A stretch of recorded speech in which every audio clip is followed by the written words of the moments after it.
texto com os irmãos, e eu queria ler hoje da forma que normalmente eu pego a Bíblia para ler, entendeu? Porque eu não sei os irmãos quando vocês vão ler, mas eu entro num campo de imaginação muito forte, entendeu? Quando eu começo a ler, parece que eu entro na história, parece que eu vou enxergando, parece que a minha imaginação vai fazendo com que tudo ali aconteça. E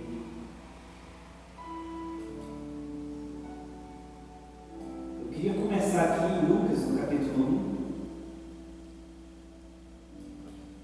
E antes de tudo, vamos sempre explicar um pouquinho que o Evangelho de Lucas, dentro destes fatos, ele é o mais minucioso.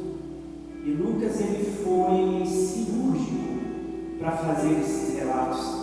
Quando ele escreve a Teófilo, ele diz que ele buscou levantar os fatos de modo minucioso e, ao mesmo tempo, colocar em ordem cronológica. É interessante isso, né? Que ele tenta colocar em ordem cronológica, ou seja, eu não sei se ele acerta em tudo, até porque o Lucas ele está falando de algo que acontece aqui mais ou menos uns 40 anos depois destes acontecimentos. Então, às vezes, 40 anos depois, muitas das vezes, as pessoas perdem alguns detalhes, mas eu profundamente acredito que ele não perdeu esses detalhes, porque normalmente quando algo te marca de modo muito profundo, isso fica fixado na sua memória e você não perde os detalhes daquela questão. E isso, eu acho isso mais interessante. Eu lembro meu avô Antônio uma vez, ele falando acerca da diferença do tempo e do momento. E até escrevi isso certa vez sobre o tempo e o momento. Porque o tempo é essa cronologia, é isso que está acontecendo aqui. Nós viemos para a igreja hoje por volta das 6 horas, das 18 horas, e agora são aproximadamente 7h35. E nós estamos aqui agora. Entretanto, o momento não, o momento é algo que é marcante. É, por exemplo, um encontro que você marca com aquela pessoa amada, que aquilo fica tão forte na sua memória que passam-se ali 30 anos, passam-se ali 10 anos, 15 anos, e parece que você ainda pode sentir os cheiros. E às vezes, quando você encontra aquela pessoa de novo e ela coloca aquele perfume, você fala, você estava com aquele perfume tal dia assim, assim, assim. E às vezes a gente consegue detalhar essas coisas. E por isso que eu acho que nessa marcação aqui, são fatos tão marcantes, que marcam de fato o momento, que ultrapassam a cronologia, que fazem a cronologia se curvar. E por isso que eu creio que esses detalhes aqui eles são precisos mesmo. E ele vai dizer no verso 5 assim: existiu no tempo de Herodes, rei da Judéia, certo sacerdote chamado Zacarias. E Zacarias ele era da ordem de Abias. A ordem aqui, em 1 Crônicas, no capítulo 24, Davi ele quis separar as ordens ali sacerdotais de acordo com os filhos de Arão. E Abias, dentre os filhos, ali dentre a ordem, a 8ª ordem que foi estabelecida ainda no reinado de Davi, e cuja mulher também era das filhas de Arão, ou seja, ali eles estavam todos dentro da família sacerdotal. Olha que interessante isso. Todos os dois estavam dentro da família sacerdotal. Cristo, é incrível que Cristo ele participa da família real. Nós estamos aqui falando da família sacerdotal e Cristo ele vem da família real, da família dos reis. Cristo ele descende, segundo os teólogos, tanto por parte de Maria quanto por parte de João, ele descende de Davi. E aí vem dizer o seguinte: e ambos eram justos perante Deus, e andavam sem repreensão em todos os mandamentos e preceitos do Senhor, e não tinham filhos, porque Isabel era estéril, e ambos eram avançados em idade. Eu gosto muito dessa história aqui, que ela entra, primeiro, ela vai avançando dentro da esterilidade, porque tudo que circunda o nascimento de Cristo Zacarias, quando foi profetizado por Isaías, vai sempre permear um campo estéril, um local desértico. Ele diz que Jesus ele é como um broto, algo que brota, ele é um renovo nascido no meio do deserto. Olha que interessante isso. Ele vem para trazer aquela ponta de esperança, mas não somente isso, ele vem para florescer o deserto. Aleluia, glória a Deus. E aí, nesse campo de esterilidade que é o ventre de Isabel,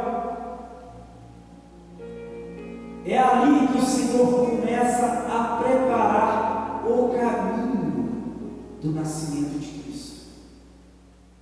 Eu não estou falando de Isabel, porque todos sabem que não foi Isabel quem pariu Jesus, mas é a partir daqui que tudo se inicia. E essa história começa 6 meses antes da concepção de Cristo, 6 meses antes de Maria se achar grávida. E aí, segundo o costume sacerdotal, ali no verso 9, coube-lhe em sorte que Zacarias entrasse no templo do Senhor para oferecer incenso.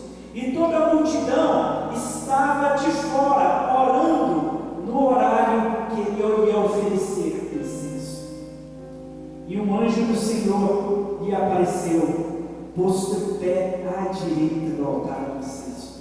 Este anjo aqui, eu gosto de pensar um pouco na figura deste anjo, porque este anjo, ele é também falado ali em Daniel, quando ele traz a visão do carneiro e do bode para Daniel. É Gabriel que aparece para ele na interpretação também das 70 semanas, e aquelas 70 semanas está dizendo justamente acerca dos últimos dias, porque Jesus, ele inaugura na cronologia da história do universo, do cosmos, ele inaugura o Apocalipse. Ele inaugura o fim de todas as coisas e o começo de todas as coisas a partir dele. E ele vai dizer o seguinte: e o anjo, posto em pé à direita do altar do incenso. Eu consigo ver isso, não sei se vocês conseguem ver. Está o altar do incenso e à direita, posto em pé, está aquela figura austera, aquela figura firme, aquela figura grave. E Zacarias, vendo, ele se turmou, ele se perturbou e caiu de temor diante dele. Mas o anjo disse: Zacarias, não temas, porque a tua oração foi ouvida, e Isabel, tua mulher, te dará à luz a um filho, e chamarás o seu nome João. E terás prazer e alegria, e muitos se alegrarão no seu nascimento, porque será grande diante do Senhor, e não beberá vinho, nem bebida forte, e será cheio do Espírito Santo, já desde o ventre da sua mãe. Aleluia. Olha que interessante isso. Isso daqui traz uma mensagem para a gente, porque nós estamos falando da preparação para a visitação de Deus à humanidade. Aqui é o preparo para a visitação de Deus à humanidade. E eu me recordo aqui, quando eu olho para os nossos dias, para os dias atuais, não deixe de fugir da minha mente Salmo 53, quando está escrito ali: disse o louco em seu coração, não há Deus. E a nossa sociedade hoje ela vive tão deturpada moralmente, tão maluca, tão vazia, tão desesperada, tão ansiosa, tão necessitada de antidepressivos, tão necessitada de qualquer coisa que possa preencher esse buraco negro interior, que parece que tenta fazer com que tudo gravite em torno do ventre de cada ser humano.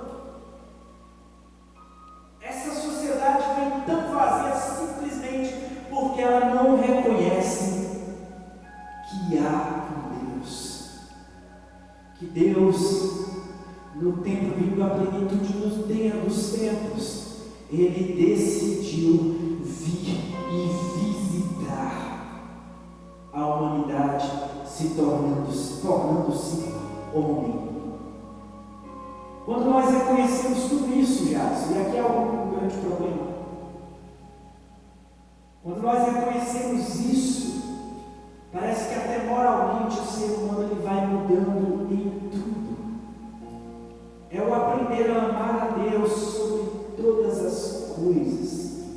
É quando você reconhece que há um Deus, que Ele há de te julgar, que Ele há de exercer justiça sobre os grandes e pequenos, sobre os ricos e pobres. Que naquele dia não haverá acepção de nada, porque hoje o que eu vejo nos grandes e nos pequenos, por incrível que pareça, que não é só nos grandes não, é nos grandes e nos pequenos, nos famosos e nos não famosos, nos de boa fama e nos infames. O que eu vejo são pessoas que vivem regaladamente como se não houvesse Deus, que vivem agindo regaladamente como se não fossem responder em momento algum pelos seus atos. E a vinda de Cristo para a terra, para nos ensinar a sermos homens, é a vinda também do juízo de Deus sobre a terra. E juízo em todos os sentidos que você possa conceber. Porque juízo significa o exercício da justiça aplicada ao caso concreto. Juízo também significa aquele conselho de mãe. Menino, vai sair de casa e fala: meu filho, tenha juízo. Todo mundo aqui já ouviu falar disso. Toma juízo, menino, para de bobagem.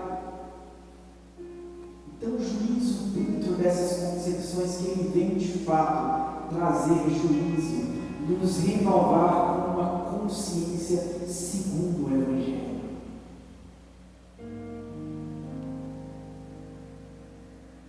E aí ele diz o seguinte: converterá muitos dos filhos de Israel ao Senhor seu Deus, e irá diante dele no espírito e poder de Elias, para converter os corações dos pais aos filhos, e os rebeldes à prudência dos justos, com o fim de preparar um caminho, preparar ao Senhor um povo bem disposto. E quando eu vejo, quando Jesus ele vai tratando, quando questionam a ele lá na frente acerca de João Batista, eu fico imaginando que essas histórias aqui foram contadas por sua mãe a ele quando ainda criança, e que ele foi guardando palavra por palavra daquilo. Tanto é que quando eles questionam a Jesus, Jesus não nega essa profecia e diz: ele veio no espírito de Elias, porque Jesus guardou cada palavra de sua mãe, porque Maria conviveu 3 vezes com esta família, até antes da concepção de João Batista. Maria conviveu junto com esta família e ouviu todos estes testemunhos. E aí ele continua dizendo: então disse Zacarias ao anjo: como saberei isso? Pois já sou velho, minha mulher é avançada em idade. E respondendo o anjo, disse-lhe: eu sou Gabriel, o anjo que traz as revelações para Daniel acerca dos últimos dias. Agora está trazendo a esperança, a revelação, está de fato fazendo com que o apocalipse aconteça diante dos olhos de Zacarias. E ele diz: eu sou Gabriel. Gabriel significa aquele que serve diante de Deus e que assisto diante de Deus, e fui enviado a falar-te e dar-te estas alegres novas. E eis que ficarás mudo e não poderás falar até ao dia em que estas coisas aconteçam, porquanto não crestes nas minhas palavras, que a seu tempo se hão de cumprir. E o povo estava esperando Zacarias e maravilhava-se de que tanto se demorasse no tempo. Porque para a gente aqui é uma conversa de 30 segundos, mas para Zacarias foi um tempo enorme diante da face daquele anjo do Senhor. Desde estar perturbado até receber aquela mensagem, até receber também uma pequena punição por causa do seu descrédito. Quem dera se Deus sempre nos punisse, nos enmudecendo, a gente deixaria de pecar tanto. Seria uma boa punição ficar mudo durante uns 9 meses, sem falar, só reconhecendo a glória daquele que é, e só reconhecendo o fruto do amor e do milagre que advém do nascimento e da concepção de uma criança. E saindo ele não podia falar, e entenderam que tinha tido uma visão no templo, e falava por acima e ficou mudo. E sucedeu que, terminados os dias de seu ministério, ele voltou para sua casa, porque ele não morava em Jerusalém. Ele morava, segundo a Escritura, numa região montanhosa. E depois daqueles dias, Isabel, sua mulher, concebeu e por 5 meses ficou calada, dizendo: assim me fez o Senhor nos dias em que atentou em mim, para destruir o meu opróbrio entre os homens. E no 6º mês de gravidez de Isabel, o mesmo anjo do Apocalipse agora sai para visitar uma jovem virgem que estava desposada com um homem chamado José. Este anjo, eu vou dizer para você, eu não idolatro anjos, mas esse anjo eu quero conhecer pessoalmente quando eu chegar lá. Esse eu quero conhecer. Esse é daqueles que a gente pode sentar em volta e ouvir as histórias. Ali tem história para contar demais. E aí de repente ele chega ali naquele casal, naquela célula familiar.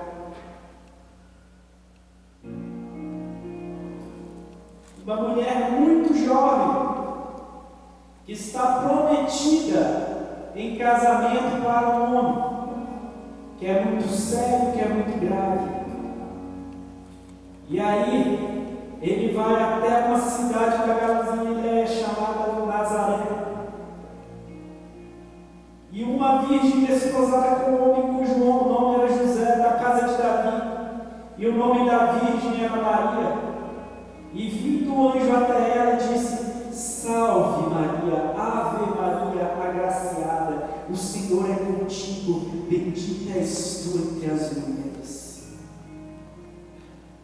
E vendo ela, se perturbou.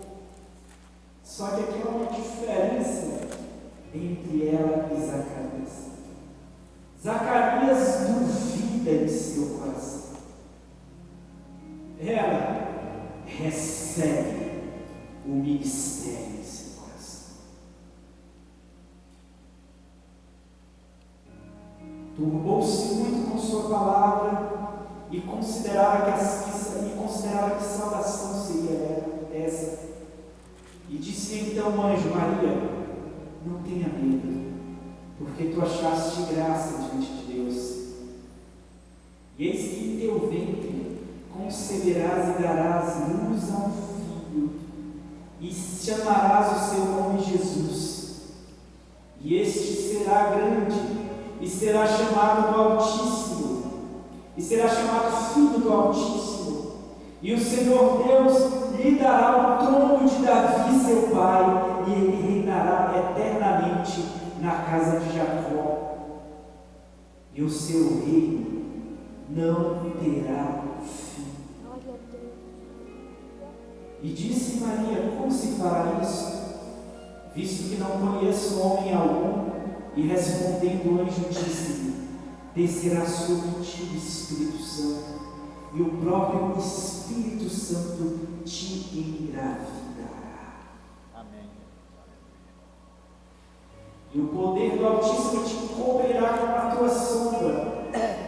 Por isso também o santo que de ti há de nascer será chamado Filho de Deus. E eis que também Isabel, tua prima, concebeu um filho em sua velhice.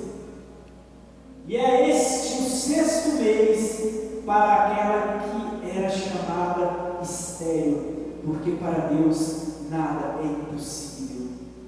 E disse então Maria, diante de uma história tão estranha quanto aquela, ela responde: eis aqui a serva do Senhor, cumpra-se em mim segundo a tua palavra. E o anjo ausentou do céu. E ela sabendo que aquilo é verdade, porque quando você está diante da verdade, não existe sobre você constrangimento. Ela, convicta da verdade, sabendo ser virgem, sabendo se grávida do Espírito Santo, vai até ao seu marido José. E aqui tem um parêntese que a gente agora vai fazer um recorte de Mateus e trazer aqui para depois o verso 38. E aí ela vem e conta para José. Mas como qualquer homem, José ficou merecendo o pé atrás. História mais descabida, né? Em Manaus, diz que as mulheres foram engravidadas no aeroporto cor-de-rosa. A pessoa vem dizer: não, estou grávida do Espírito Santo. Ainda além de descabida, ela ainda bem, né? Ela não é nem um pouco, como que eu posso dizer? Ela não é nem um pouco humilde, né? Não, é logo de Deus que você está grávida. E é impressionante que José, ele dorme. E o anjo que aparece a José não aparece pessoalmente. Só aparece para ele em sonho. José, ele chega à convicção da verdade de tudo que está acontecendo. Porque provavelmente ele conhecia o caráter daquela mulher com que ele havia se desposado. E ele sabia que aquela mulher era uma mulher íntegra, era uma mulher correta. Mas de repente, será que ela vai, será que o vínculo de confiança ele se quebrou a partir daqui? E numa única visão, a partir de um sonho, o anjo confirma a José aquela história, e para ele aquilo já foi suficiente para crer. José conta isso, provavelmente para Maria, que no futuro conta para Cristo. E depois disso a gente não vê mais nenhuma palavra de José na escritura. Ele cumpre o seu propósito de criar o Filho de Deus, sem querer glória, sem querer fama, sem querer nada disso. Simplesmente passa pela existência em silêncio e sai da existência em silêncio. E não tem como a gente não perceber a grandiosidade deste homem diante do Senhor.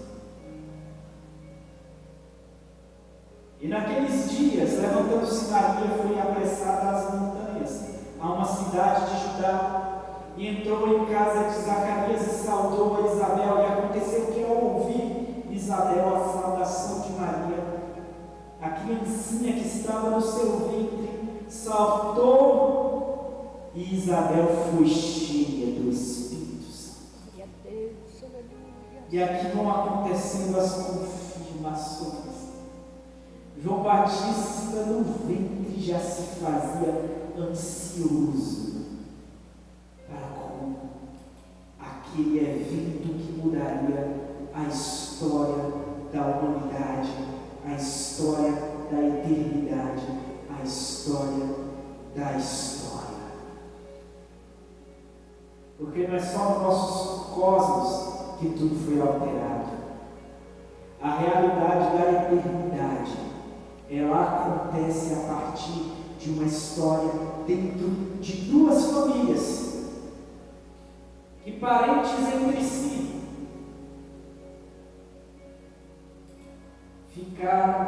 duas mulheres ficam grávidas, uma estéril e a outra virgem. Uma história extremamente maluca, em duas gravidez totalmente loucas, e aqui tudo acontece. E exclamou com grande voz Isabel e disse: bendita és tu entre as mulheres, e bendito é o fruto do teu ventre.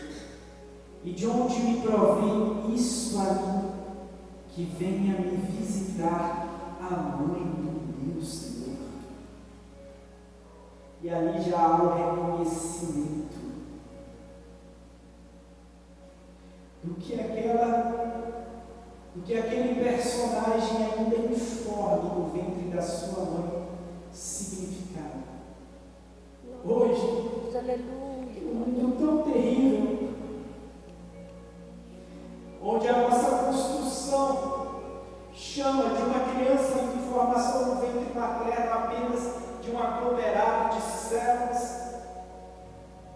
Foi por aquele aglomerado de células que Isabel, ela já rende a sua doxologia, a sua adoração, dizendo que veio a ela visitar-lhe a mãe do seu Senhor, onde Cristo ainda não tinha forma alguma, Cristo ainda nem, provavelmente o sistema nervoso dele estava criado, mas ali já estava frutificado, já estava colocado dentro de Maria a fonte da luz e da vida para a salvação de todo aquele que... Oh, glória a Deus, aleluia!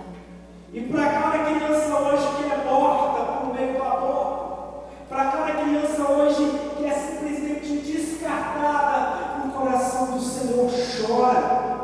E eu sei disso, porque a Escritura diz que ali diante do trono do Senhor, a voz dos inocentes clamam dia e noite ininterruptamente por conta da maldade, da perversidade.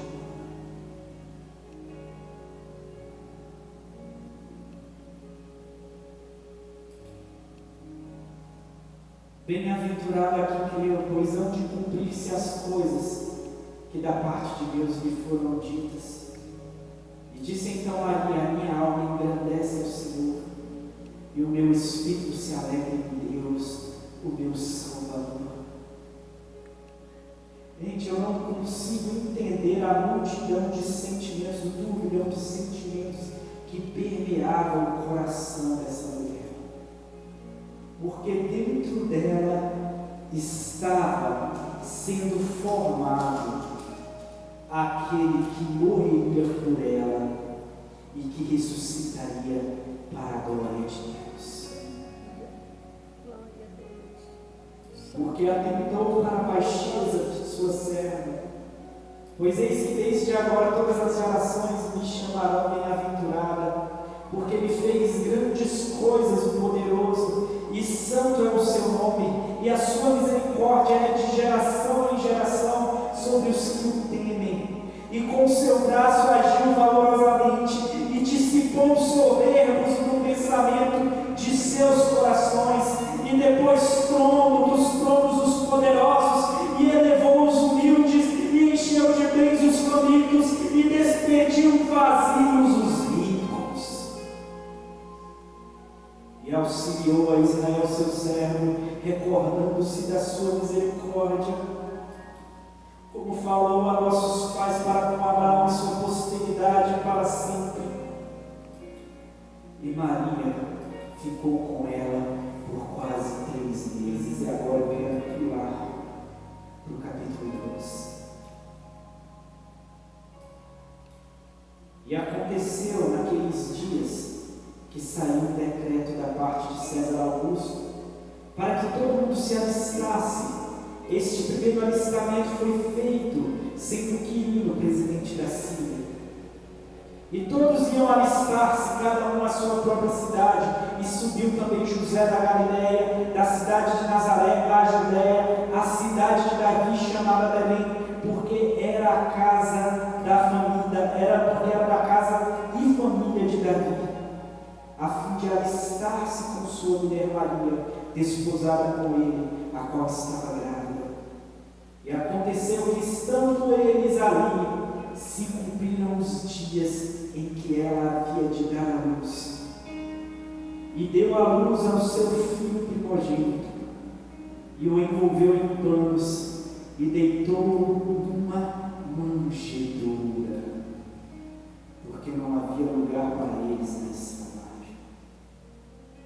E parece ser profético isso, né? Que o Rei dos Reis e o Senhor dos Senhores, aquele que mais à frente testifica de si mesmo, chamando-se o pão da vida, que ele seja colocado dentro de uma manjedoura, que é justamente o local onde se alimentam os animais. Eu queria parar por aqui. Eu queria que você ficasse de pé. Eu queria que você, hoje, na sua casa, você pegasse esse texto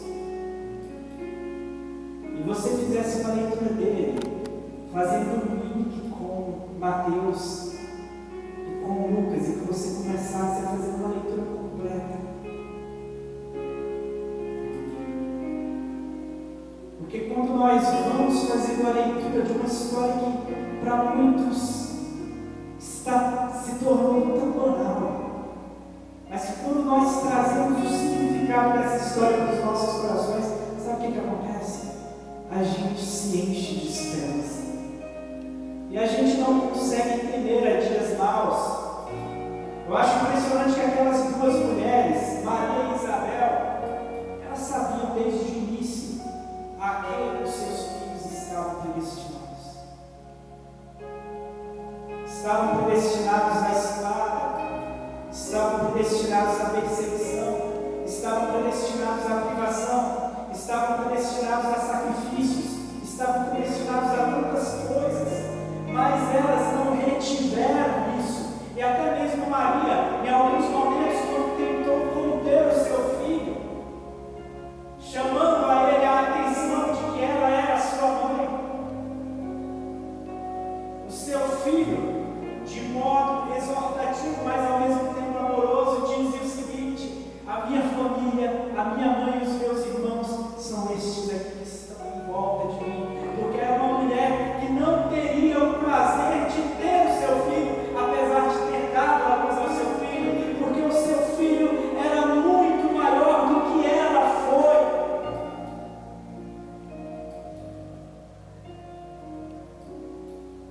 E ela sabia, eu sempre gosto de dizer isso, ela teria o seu filho por um curto período de tempo.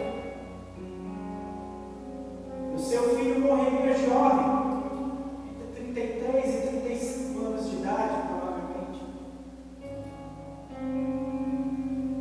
Mas que o seu filho ressuscitaria o seu Senhor.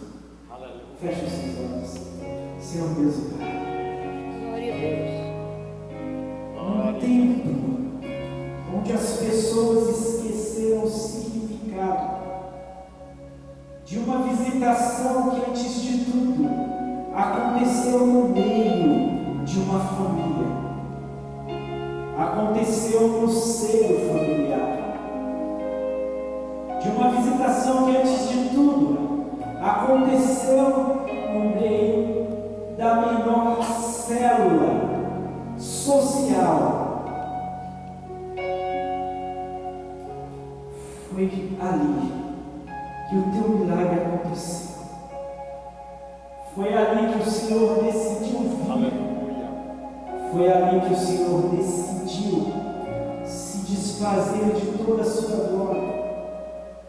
E o Senhor, podendo escolher qualquer lugar para nascer, escolheu o ventre de uma mulher tão pequenininha, ser gerado neste ventre, e escolheu nascer justamente numa manjedoura. E o Senhor vem já ressignificando o que o Senhor seria.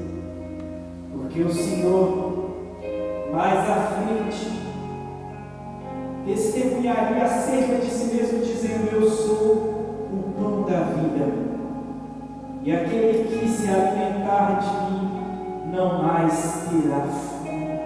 Senhor Jesus, alimenta o nosso vazio. Existe uma manjedoura, um estábulo sujo dentro do meu coração. Mas que hoje em humildade está preparado para o nascimento do Rei dos Reis e dos Senhores. Existe uma manjedoura no meu coração que está preparado para que o Senhor venha habitar.